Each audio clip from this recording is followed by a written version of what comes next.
This is The Second Studio, hosted by the Architecture and Design Office fame. My name is David Lee, and with me is Marina Bordero-Nay. The two of us are partners at the office and, of course, hosts of this show. And today we're going to talk about advice for prospective homeowners, buyers, right? If you're looking to buy a property, what are the things you should consider? It's the season. It's the season. What are the things you consider before buying a property? The things we're going to talk about are a little bit different than the average real estate agent list out there because we are not real estate agents. So I hope that this will be helpful for everybody. Yeah, I think it would be. I'm hoping it would be. Sponsors. We are supported by Enscape. Enscape is a real-time visualization and VR tool that we personally use and recommend. Now, why do we like it? Well, it's fast and realistic, but it's also really easy to use. The interface is great, it has a strong library of components, and it renders in real time, which means we don't have to waste time waiting for the image to be rendered to see what it will look like. It's also a plugin that works with all of the major 3D modelers, and it's available for Mac and PC. So if you want to up your visualization and rendering game, then definitely check out Enscape by clicking the Enscape 3D link in our show notes. Are you interested in a computer program that combines construction drawings and 3D modeling in one software and in one model? If so, then you should check out the BIM program ArchiCAD. ArchiCAD leads the industry by enabling architectural and interior design firms around the world to freely design, supported by innovative technology that expands as far as the imagination can stretch. Check it out by clicking on the ArchiCAD link in our show notes. This is The Second Studio, hosted by Marina and myself. Here we go. So most of the things we're going to talk about is for clients who plan on doing construction work to the property, design and construction work. The first thing you really have to consider is the future property value after the work is done, right? So a lot of times clients will come to us and say, I've got this property, and oftentimes they bought a new property, and I want you to I will have this vision to do some work on it. Sometimes it's very little. It's, let's say, interior renovations and remodels, kitchens and bathrooms, updating things. Other times it's more significant, like we're doing an addition because the house is too small for my family.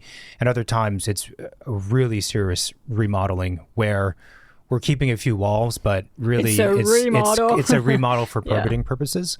But in all three cases, clients approach us when they're very excited to start. And the first thing that we think about for the client is, okay, but what is going to be the projected value of this property?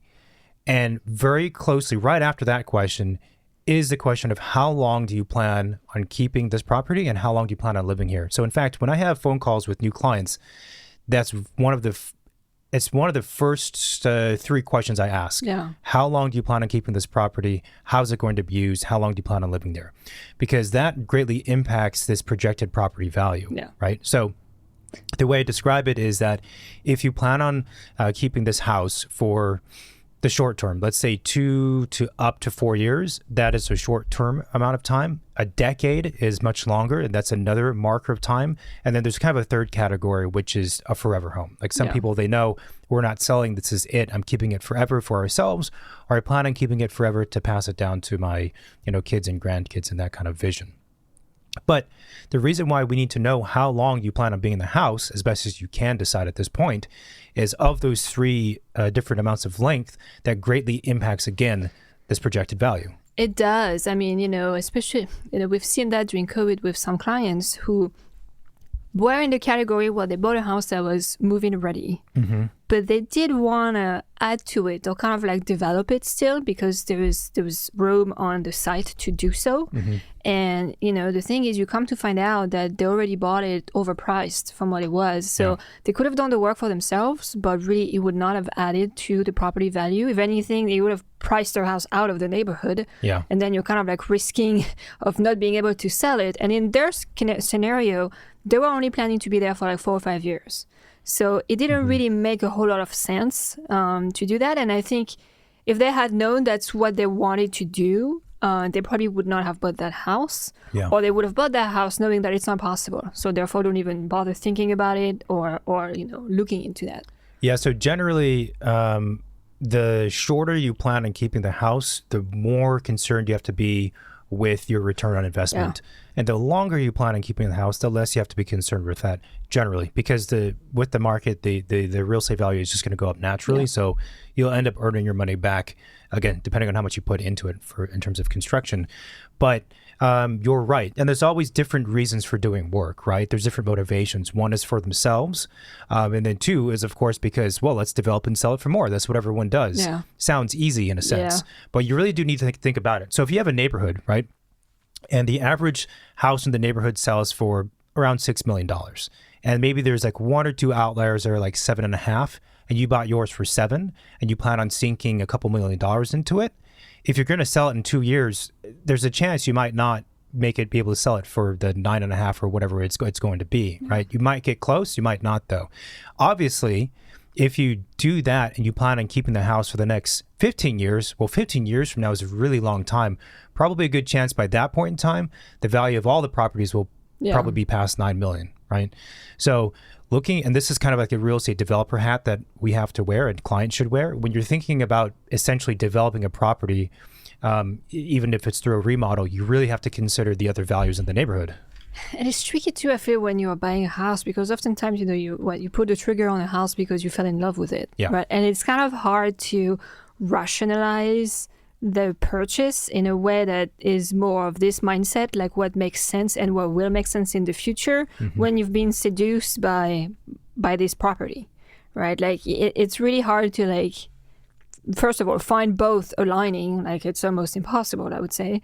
And then, you're probably going to follow your heart rather than follow your head in some instances. But also, I think knowing that you overpaid for it is, something you should look into, just because it's just not good in general, because, we've seen a lot of houses listed that were bought for like twice what they were worth during COVID. And I'm thinking, that's great. Whoever bought that is probably thinking, like, that was a beautiful purchase and the house looks fine. But if you're the only one out there in the neighborhood at that price, it might take a long time for everyone around you to catch up. Yeah. And if you have to sell before it's time for you to catch up, you're probably going to be losing money. So that's also something to think about. Yeah, this is why the timelines are important. So 4 years is getting to close to 5 years. And I kind of say that that's sort of a breaking point, because the general market value of properties in this hypothetical neighborhood will like naturally go up over the course of 5 years. But if you're thinking shorter than that, then you're really thinking more of in a kind of a developer mindset. You have to. And we need to know that when we're working with clients, because I want to know when I'm designing something, even in the early phases, if this makes sense at all.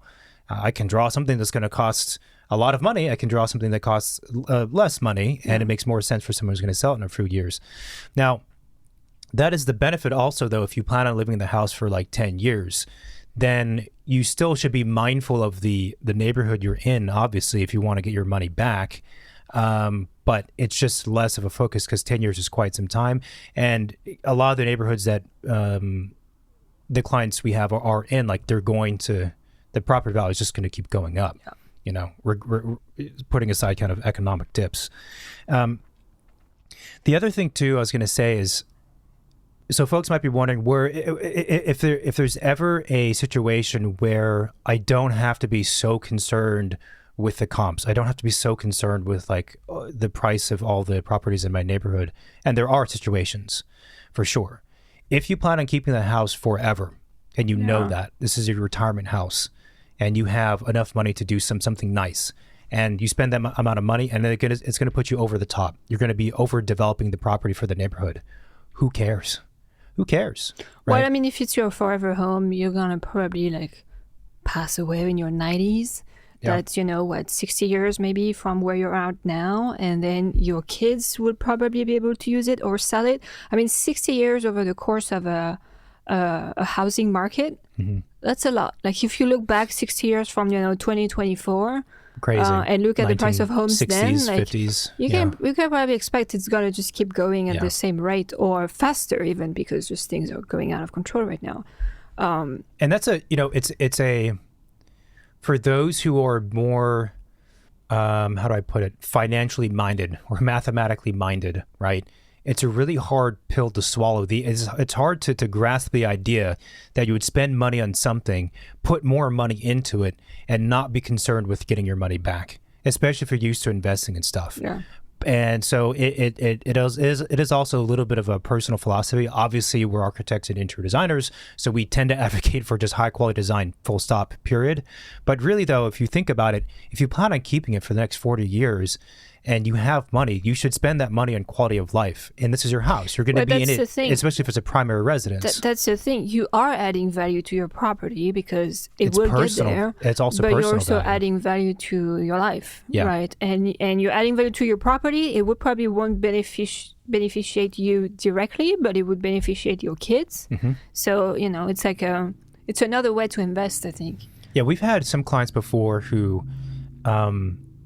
the house was to be a forever house. They're going to be, and to be honest, also the forever house that's going to be in the family or be owned for 50 or 60 years.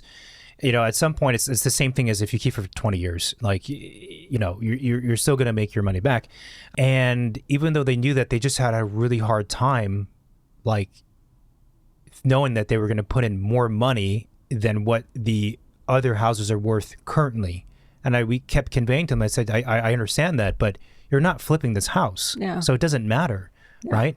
In 5 years, and this was in a really nice neighborhood that was developing because of businesses and whatever else. I'm like, even in 5 years, it's going to be worth way more. Yeah. So there is also, on the flip side, the tendency for some clients to cap what they want to spend because they're looking at the other property values right now, today, or it was sold 2 years ago, right? But again, project 10 years out, like it's just irrelevant, kind of baseless conversation in a sense.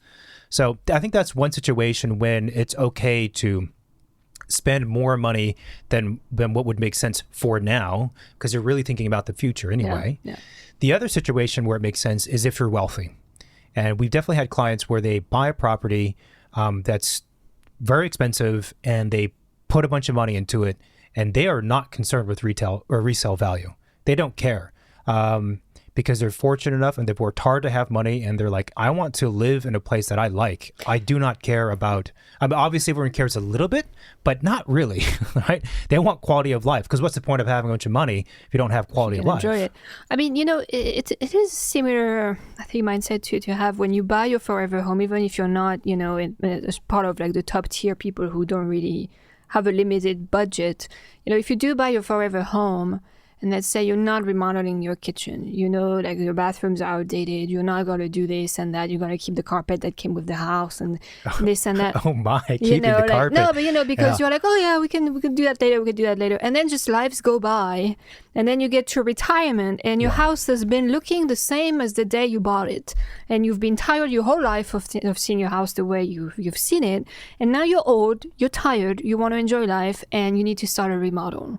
And it's kind of like, I honestly think it makes sense to remodel as soon as you move in, or like right before you move in. After you close on the house, just do it then, be done with it, and you can fully enjoy the house that you want to be in, rather than wait. Everybody just waits for retirement to enjoy life. And I think it's kind of like the old way to look at life. I think maybe like our current generations are a bit more in tune with, we don't even know how far we're going to make it, No, I think so that's true. Just there might not even be a retirement. Like we all work hard, we own our, we make money, like we should at least like enjoy life as we move through it, rather than wait to get close to the end to enjoy it, which doesn't make sense, because when you're old, you get tired, you need to sleep more, you are less, you can move less, you can get hurt more easily. Like in concept, it makes no sense to wait until then, right? So I would say don't wait until you're like, 70 years old and be like, oh, we need a new kitchen.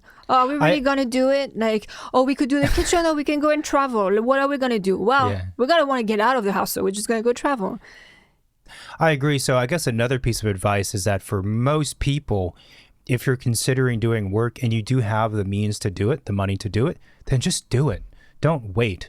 It is so common. And any listener will understand what I'm saying, because I know you've probably spoken with a neighbor who's been like, yeah, I'm going to do this remodel. And you're like, yeah, Joe's been talking about that remodel for the last 15 years. Well, and the other thing, you go to their house and it's a trash dump, right? Because it's a nice property, a nice big house, but it's just old.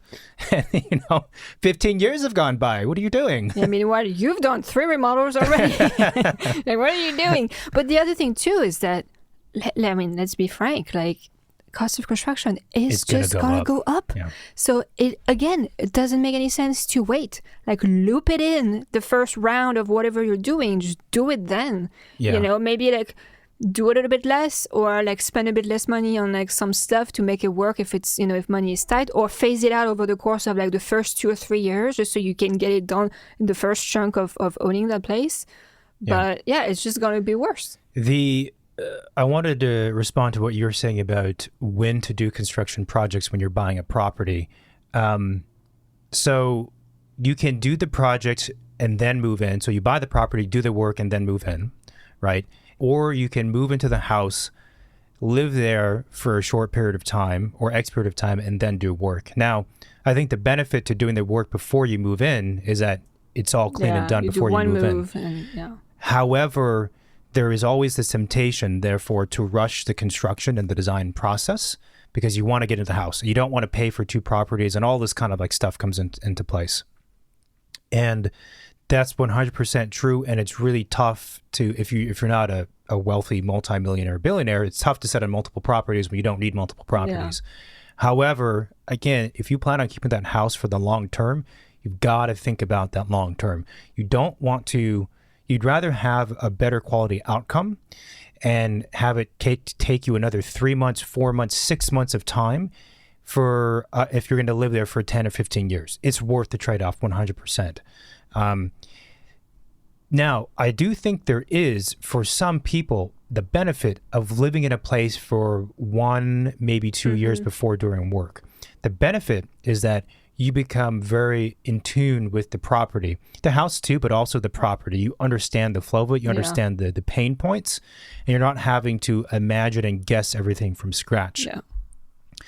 I would say that a good architect and interior design office, like I hope we are, we're very good, though, at imagining how people are going to live anyway. So we've worked with clients who have lived in properties intentionally for a couple years before doing work because they wanted to absorb the site, and it's gone great. We've also worked with a lot of clients who don't do that. You know, they don't want to move in for a bit, then move back out. They just want to do it all in one swoop, as you said. And that's fine, too, because as we've talked before, a lot of our job is just understanding the client. You know, we talked about like maybe like sometimes kind of ignoring the comps and kind of like doing things for yourself. I think the other thing is, you know, ignoring the comps in terms of design is also a good one. Yeah. Like don't necessarily look at what type of homes people are doing around you or what type of homes are selling. Like unless you're a developer, like it doesn't really matter. I would say do something for yourself, do something that you love, and hire people who do something very interesting. If you do something interesting and the design is really good, I'm pretty sure that it's going to add to the property value. It will certainly add to the property value. If it stands out in a good way, it's been done really well. It doesn't really matter if it's covered in marble. Like it could be just a beautiful living room with, you know, tall ceilings and vaulted ceilings and you know, like, or like a rooftop or something that's just kind of like different. And I think that would definitely put you to the next tier of places. Like there is kind of like the base property on the market, and then there is like the gems. There is the ones that are overpriced for no reasons and nobody really understands like what happened there, right? And then there is like the gems that people are looking for, or the ones that people would be willing to pay more because they understand they're getting something that no one else has. That's different. Yeah, I agree with that. We have a lot of real estate agent friends. We had a few on the show, and they all remark and say the same thing, right? And I like your point too. It's not about spending more money on fancy materials. It's about just having good design. And a lot of times in the case of houses or any structure, really, it's about circulation, like the flow of space, the quality of space, light, air, proportions, and views. It's things like this. These are like the bones of a good design. And you can achieve that and have a space that feels just wonderful. And you're not putting marble on every surface. You know, you're not decking it out with gold or nickel trim and things like this. And I do believe, and I've seen this through evidence when working with a lot of different people, that the average person who is not a designer or architect and has no training in those professions, they do sense the difference between a high quality space when they're in a house versus not. You just feel it. You just feel it. Yeah. And actually, if you hire an architect, let's say, to do that kind of design work, the interesting thing is that you're not necessarily gonna, jack up the price of your construction.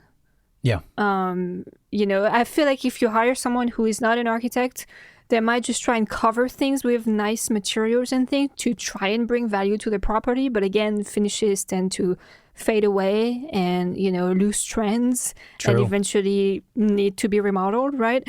But if you do hire an architect who thinks more about the spaces and the volumes and the kind of like intangible materials that really build, quality houses and architecture, those are materials that will be timeless. Like space and light and things space and light. And you could do space and light with just white wall, white Jeep walls and big windows. Like that, you don't need to jack up the construction price per square foot in order to make it nice. I also think in terms of how much money you sink into a property, how much design and construction money you're putting into it. Let's say you're about to put in some money, and you know that when you put that money into the property, you're going to be the most expensive property in the neighborhood, which from a development standpoint is not like the ideal situation. But let's say you're going to be at the point where you want to do the work. I would say that if the neighborhood you're in is a good neighborhood, meaning there are other factors that make that property and the neighborhood very desirable, then it's much easier for you to put in that money and get money back. So let's say you're located conveniently near a great school, right? Like one of the best schools in your city, right? And the houses are all worth, I don't know, $4 million. And then your house, when it's done, is going to be worth $6 million. Like you have to sell it for $6 million in order to get your money back. It's more likely you're going to be able to sell it because someone will want to pay a premium to have a nice house because they want to be next to that school.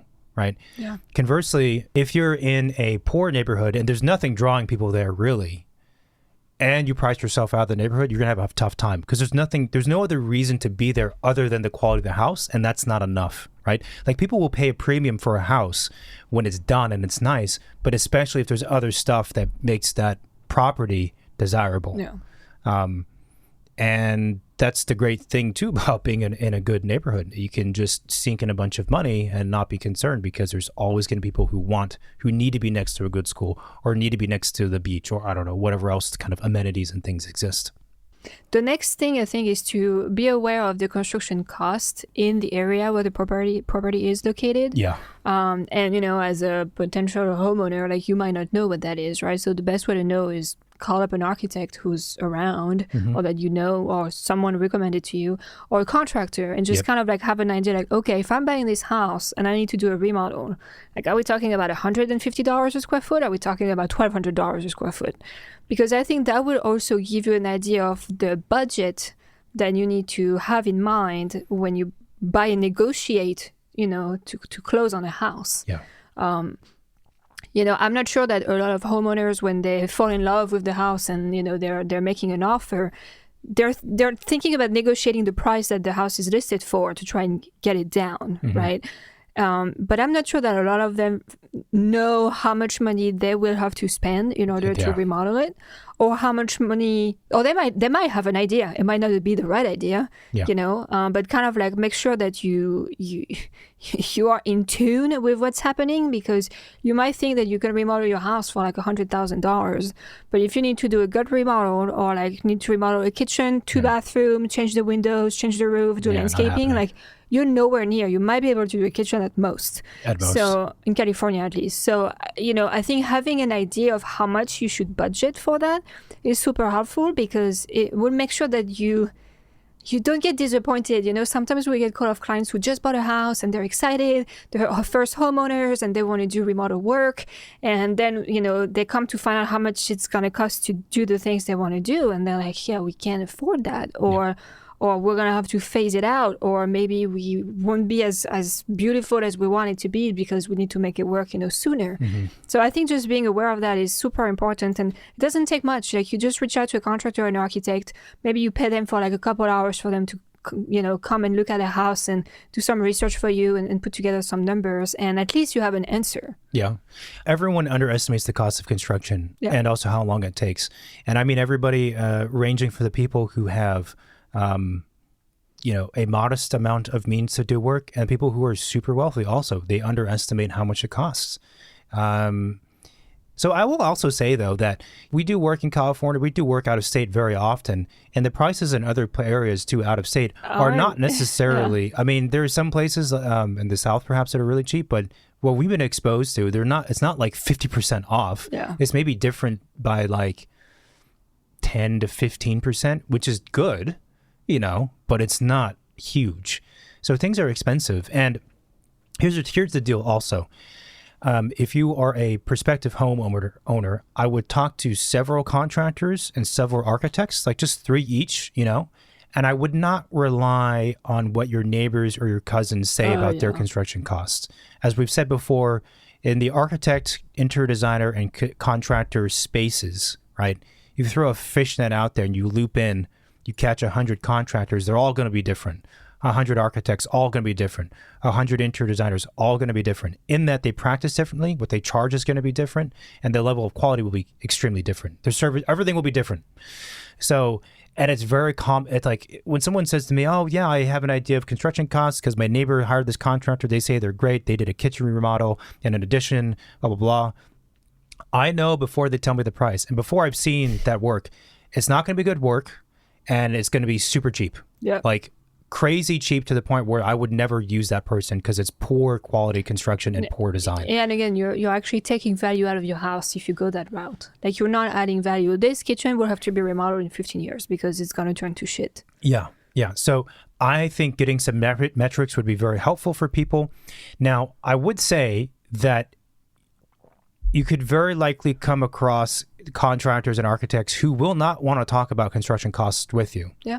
Because a contractor in particular will say, right, I'm not going to give you any numbers until you show me some drawings and some plans. Then I can give you an estimate of how much it's going to cost.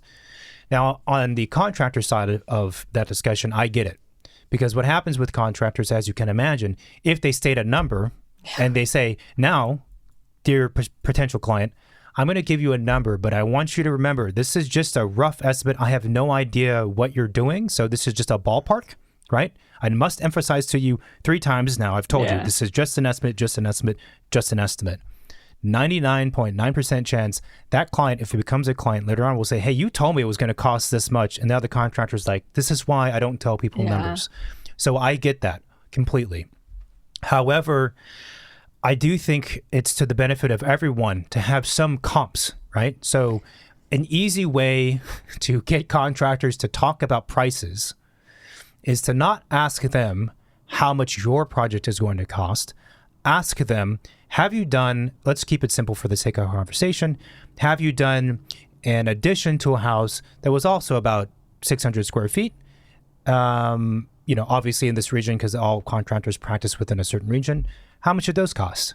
And they'll tell you, right? Yeah. And now you know roughly how much yours might be. Now, with estimates and construction costs, the numbers you get from a contractor is only as good as the information they have. So if they've just met you and they're walking through the property, they have 1% of the information they need to give you a number. But I do think comps are helpful and it's better than nothing. And if you talk to 3 contractors, now you have a range, you have right? An idea. Hopefully a realistic range. Yeah. I mean, if I was going to buy a house and it's my first time and I know nothing about the construction industry or the real estate world, I would be like, I would probably want to have some information as to what I'm getting into and then do some research just to feel more confident. I think it's totally normal, for people not to know, but I think you should probably do your homework because at some point you're going to want to do construction. And I think you need to be realistic. You can't just assume because Bobby down the corner of the street hired a handyman to do something that is going to cost you the same.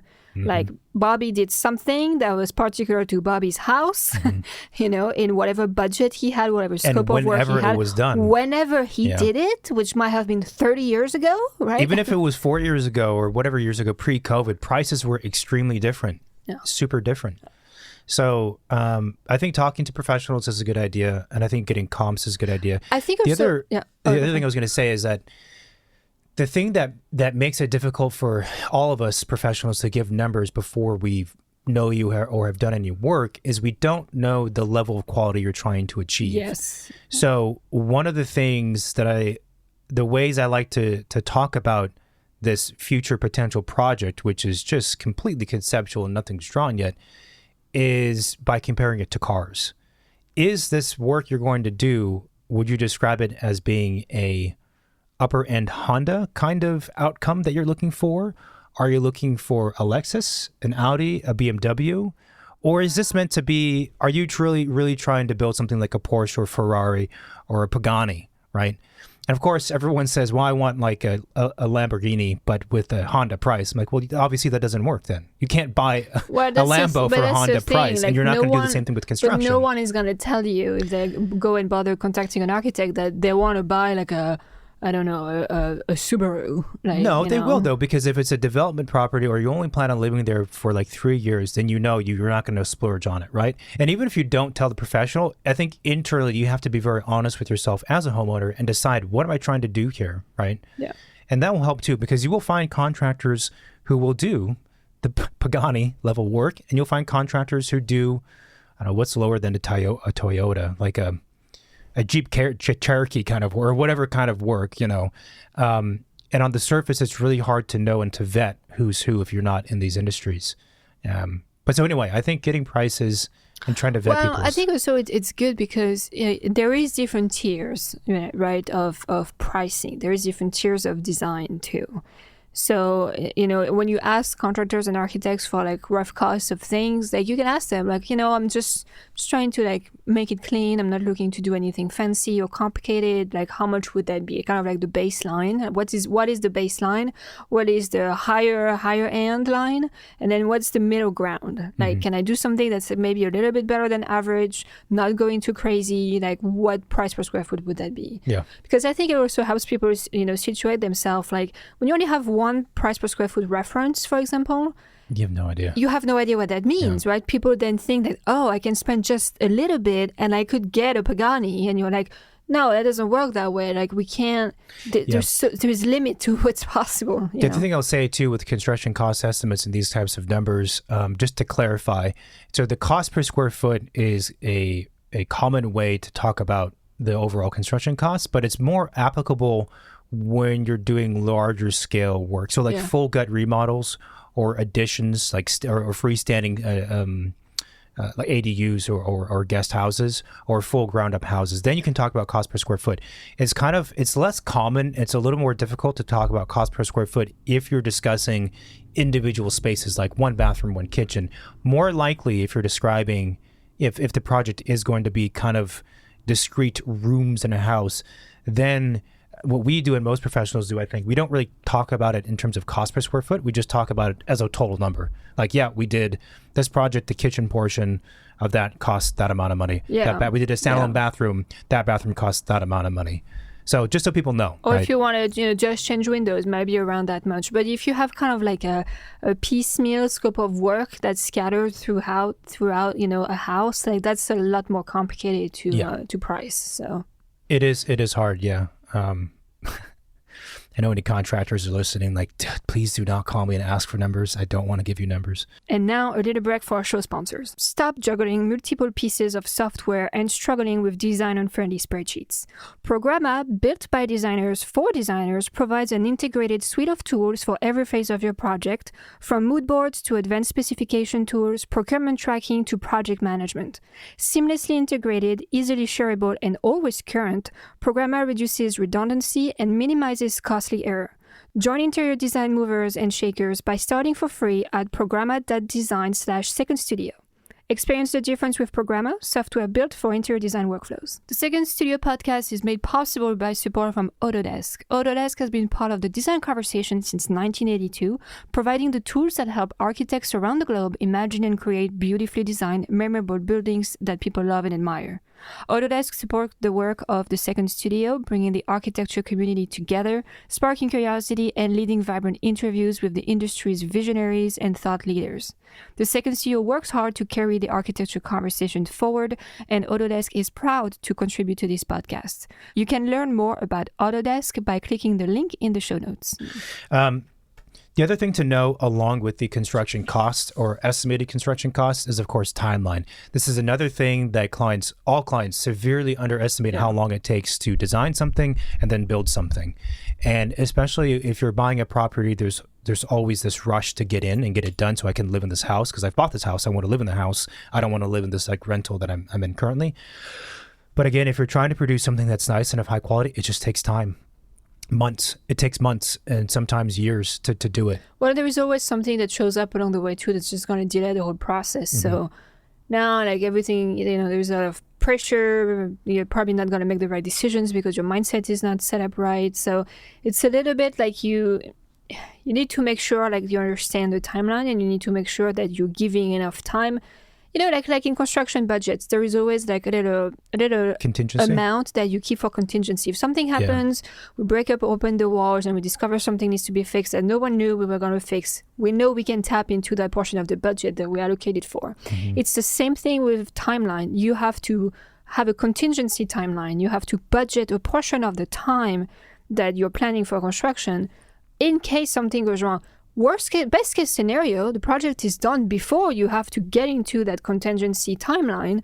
Worst case scenario, you're covered because you already, expected that it's gonna to be honest, and this might sound unappealing to certain clients, but I would really, really not try and set a hard finish date.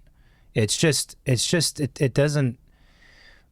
This also won't be appealing to clients, but like design and construction projects, they kind of take a life on their own. And it's because of unexpected issues like you mentioned, but also just everyone's working with different people, it's a new client potentially, different contract, whatever. Like you just don't know how long it's going to take. As not to say that professionals should be slacking off and not putting in the hours, but projects go how they go.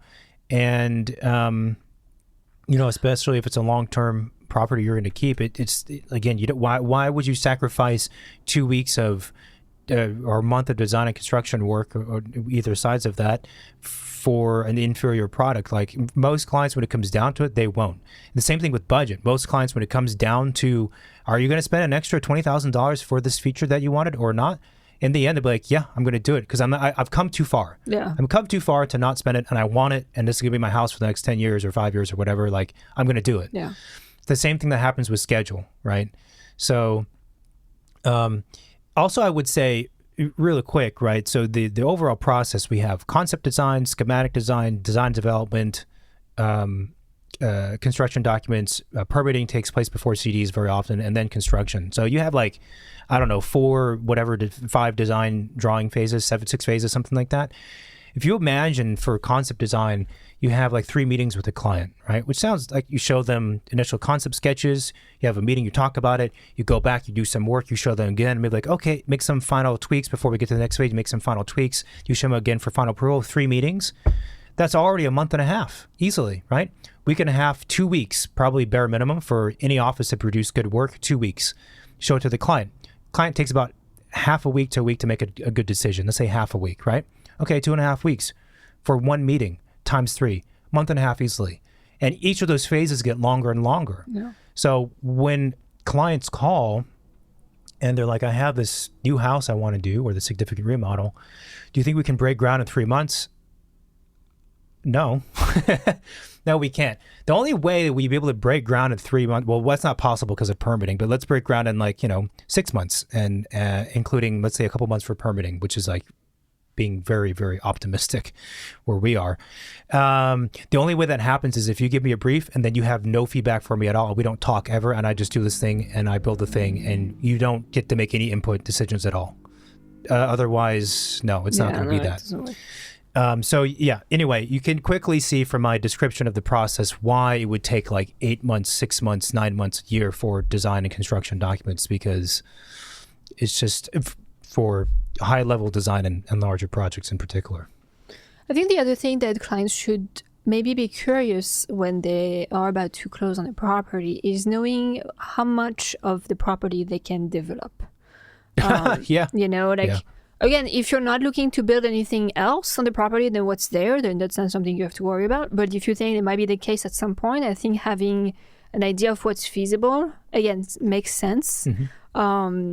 you know, and when I'm talking about what's feasible, it's like basically what are you allowed to build on your lot? So that goes back to zoning regulation, you know, setbacks. What we call lot coverage is how much you can build on a lot versus how much needs to remain unbuilt, just like, you know, grass and open space.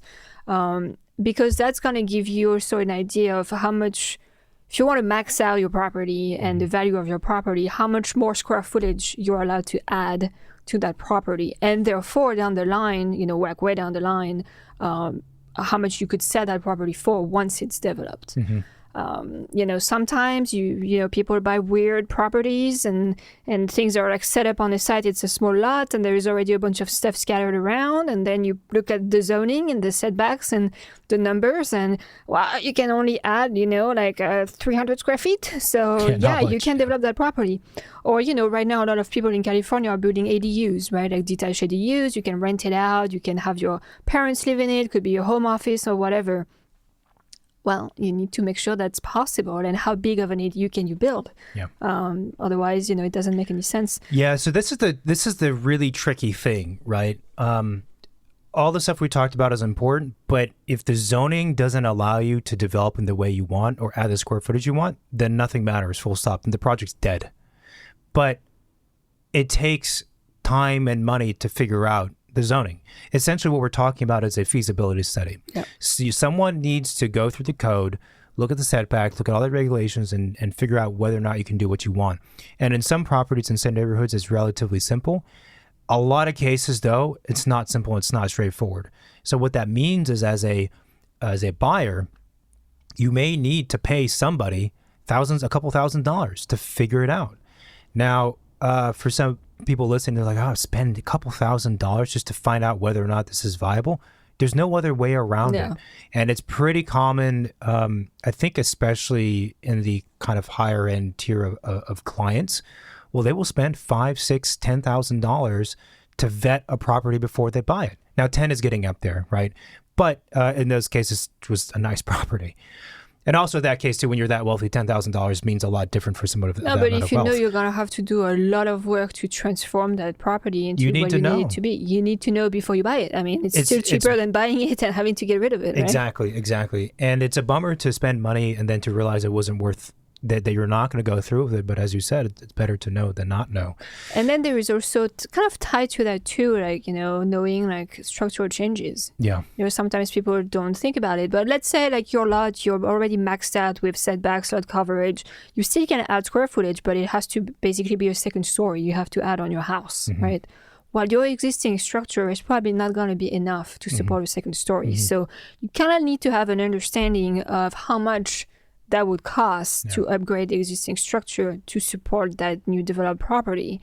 So I think, you know, reaching out to someone to kind of like run a study on this makes sense. And it would quickly show if this is a yes or if this is a no. Yeah. So one of the things we do, so in terms of the finding out what elements in the building are structural, meaning what components, the beams and columns, let's keep it simple, are holding up the house. Because a lot of what's built doesn't actually hold up the house. It's just there to enclose space, define space, and keep water out and stuff like that. And then what's remaining is the skeleton, the thing that holds up the house. Determining that is really difficult, especially with old properties. Now, if you're used to practicing in one neighborhood or in a certain town or region, then you know, because all the other houses are like that. We've seen it before. So if we have a house in San Francisco or in LA, like I look at them like, yeah, this is not structural, because, or the structure runs a certain dimension because all the houses, it's the same thing. But it is difficult. So I think acquiring the plans of the house can be helpful. But again, the further back in time you go, the less quality the plans are and the less chances the plans even exist. So when it comes to like discerning the structure of it, it's a little bit more difficult. Sometimes clients have in their mind like, oh, wow, it's just wall structural. I don't know if we can move it. It's like, of course you can move it. It's not a big deal. Even if it's structural, you can just still move. Run some other headers around, add some beams, add some columns. Like you figure it out. Is it going to cost more money than if it wasn't structural? Yes. But it's not like we're flying to the moon here. You know what I mean? Like, it's an interesting thing. Sometimes people, oh, I don't know if we can move this beam. Like, yeah, we can move the beam. We could tear down the house and start new if we wanted to. Make it float if you want. We could demolish half the house and rebuild it if we wanted to. Of course it's feasible. So in a certain sense, it's not challenging to do that work, but in the other sense, of course, it does cost more money than just moving a few partitions around. The other thing that happens with older houses too are, the mechanical systems, the HVAC systems are just outdated and need to be replaced. And some types of houses, especially the mid-century ones, those systems, they're not up to date. They need to be replaced. No, and a lot of them, they have piping that's cast in the slabs. So if you want to upgrade that, you basically got to rip out the slab. So specifically the mid-century style houses, right? Like the case study houses in LA are really cool, but they always have those problems because there's no space for the mechanical stuff. Like there's no room in the ceilings and the roofs and the foundations, the slab with stuff embedded. Like how do you put in a new HVAC system when there's no room for it? That's the conundrum with those things. So, but I think zoning is number one, and then after that, maybe having a little bit of sense of like the structural changes. But it's just a matter of money when you talk about structure and HVAC. Zoning, no amount of money in the world is gonna change zoning. You could try but to. I think if you, let's say you buy a hillside property, in LA, for example, well, technically you're buying a really big property because the lot is, I don't know, let's say 1/2 acre, right? So your lot coverage, you can build a lot before you're even close to cover your max lot coverage. But because you're on a hillside, there is a lot of other restrictions that kick in and what's feasible and how much it costs to build on those conditions. So there's a lot of things that I think, could get underestimated and can get kind of in the way of what you're trying to do. So those would be things that you would want to know if you're really knowing that you're going to have to do a lot of work or you really want to make money of a property. Yeah, so this is where engaging with a design professional, like an architect, is a good idea. Some architects, they'll do phone calls and maybe a site visit, for free just to help out somebody. Other architects won't do that. Or what we do very often is we're requested to, clients are in all the situations we're describing, we do some work for them. A feasibility study, zoning analysis, plus some quick design sketches just to see if what they're thinking about is feasible. And we get paid for that, right? That's the project starter service, which we've talked about in the past. And the client's spending money on us, but again, better to know now than later on if it's viable.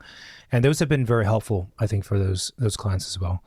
I do want to say, in terms of the professionals you should speak with, so again, contractors good, architects good, interior designers, not so much really in terms of vetting a property, because most interior design is just itself is just loose items like furnishing and whatnot.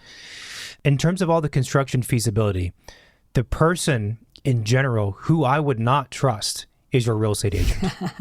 Now, as I said before, we have a lot of friends who are real estate agents, and we're friends with the good ones only. But most real estate agents know almost nothing about construction costs, construction feasibility, timeline, design. They don't understand design. They don't understand permitting, and they certainly don't understand zoning either. And those are all the things you need to know whether or not a project is feasible. And yet a lot of real estate agents will talk about, do an addition here, and you could put the ADU here and there. And I get on site, I'm like, no, you can't, And the agents gets like, why did you tell them that? Because you're lying to them. That's why. Yeah. I know you don't know. So don't make it up. Call me and I'll talk to them for you. I mean, it's also, I think, a little bit biased when you're the one selling a house and you're telling what's feasible. It's kind of like, well, but still, you're selling me something. So I'm the type who's always questioning people and their honesty and all of that. So yeah, I think it doesn't really make sense. The deal is also with real estate agents is they can tell you all that stuff. Once the commission is earned and they're done, they're walk away. Done. Yeah. Right?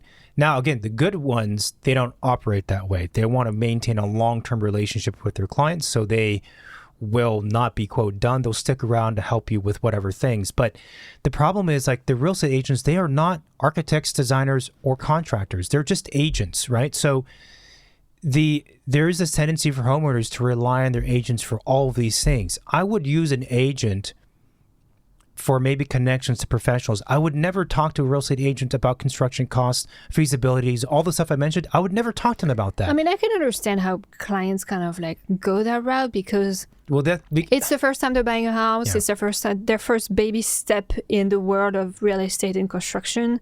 And it's the person who's helping them getting to the goal of owning a place. So they've established a relationship of trust. They got familiar with it. They got really personal about, their finances and all of that stuff. So they feel like they can trust whatever that person is saying. And that's where a good agent would know and be like, I am not the expert here. I cannot tell you what it is, but you should contact, these people and these people to really find out. Yeah. And the ones who don't do that, I wouldn't trust because they're not trained in that. However, a real estate agent could be very helpful if you have a feasibility study that's been done, you have a project, and you want to know how much maybe that property could sell for in that neighborhood. Like that's when they become helpful because that's what they know, right? Yeah. So there is still ways to engage with them for specific things, but they are not the point of contact for all of the information that you need in order to get the project off the ground. Yeah, I would agree. I would use a real estate agent, and we have in the past more for development projects to understand the market. That's what they're used. That's what they're good for, understanding the market. Beyond that, though, and I say this because also it just bums me out. People are just being lied to, and then we come in. I'm like, I don't know who gave you this information. Yeah. The other thing that happens too with real estate agents that you have to be careful with is that sometimes they have good connections, or rather they have connections to contractors and architects. And then a client will ask an agent a question about construction or design or zoning, one of the things I've discussed. That agent will then call up their contacts and say, I have this question. That architect or contractor will be, okay, like this is what I would say. That agent will take that information, give that to the client, and not tell the client, I had to speak with someone else to figure it out. So now so this is the thing too, that agents inflate their ego, really. Their conveyed sense of expertise by leveraging their network. And to a degree, everyone does this, but also to a degree, don't do that if you really have no idea what you're talking about. I don't know. I've seen it just too many times where clients get into trouble because they were given bad information and they're given by someone who just doesn't know. Yeah. The last thing I think you should, I think would be helpful is to get a design assessment of the house. So what are some of the things that maybe as an architect you would see in a house when you're visiting open houses and things, when you're vetting properties, let's say for yourself, hypothetically, that the average buyer would not see? I mean, the first and obvious one is the flow of the spaces. And if they have a floor plan, an existing floor plan of the house, like it's pretty clear. Like, at first glance, like there's things that just jump to your eyes. Mm-hmm. Like, that's gonna be a problem. That's gonna have to change. Mm-hmm. Oh yeah, you want the kitchen to be by the backyard and the dining over there. Well, guess what? This house is the opposite. So you're gonna have to flip the layout around. You said your budget was that much. It seems like that's not gonna be possible. You're gonna have to triple that. So, and the floor plan is really a big one. Mostly because if it's just moving partition walls, it's not a big deal. Mm-hmm. If it's structural, it's a little bit of a bigger deal. If it's moving plumbing and utilities around, like by a lot, it could be a big deal. Mm-hmm. So it really comes down to what are the bones you're starting with and how much of these bones need to be modified. Yeah. Like cabinets and finishes, it's not a problem. Like that's easy. Things don't need to move. But as soon as you have to relocate stuff and do like major work, it could go up pretty quickly. Yeah, so the way that an architect would view a house, right, is that there's, let's describe sort of, let's say there's 4 different layers to the house. The first layer is the program, like the number of rooms, right, is that it doesn't have enough bedrooms and bathrooms that I need. That's like the programmatic, like the base. Then above that is, let's call it the formal composition of the house, for lack of a better phrase, like the figure ground, the massing and the space, like the things you're describing, the flow. Like, is it proportional? Other space, the raw space is good. Then above that, you have in the built-in stuff, which is still requires construction, but it's like things like cabinetry, right? So it's fixed to the house, but you could rip it out. Right. Yeah. And then the fourth layer is like the finishes, like the paint and then the whatever siding and things that go inside of the house. And those are the layers. So that's how I would assess the property. One is the program layer. Does it have the count that I need and are the spaces located in the right areas? Then second is that the form and space? Does it flow well, right? Because if that's not good, nothing else matters. Doesn't matter what materials you put on it. Doesn't matter how nice your cabinets are. If the house doesn't flow well, if the spaces aren't proportioned right, nothing else matters. It could also be things sometimes, in terms of style. Like, let's say you're buying a Spanish style bungalow and you're trying to turn it into this really minimal, rectilinear architecture. Okay. Right? Well, you're going to have to modify the roof line quite a bit. Yeah. And that's not a small thing to do. You're going to have to reframe. You probably need to extend existing exterior walls or bearing. It's I think also knowing yourself and what you like, and again, like where you're starting from is very important, because architects and designers, we can make anything from anything. We have the ability to transform things, right? But again, it comes at a certain price in some instances. So by, I think, being smarter on what you start with, what you buy, to where you want to be, can save you a lot in your construction budget. Yeah.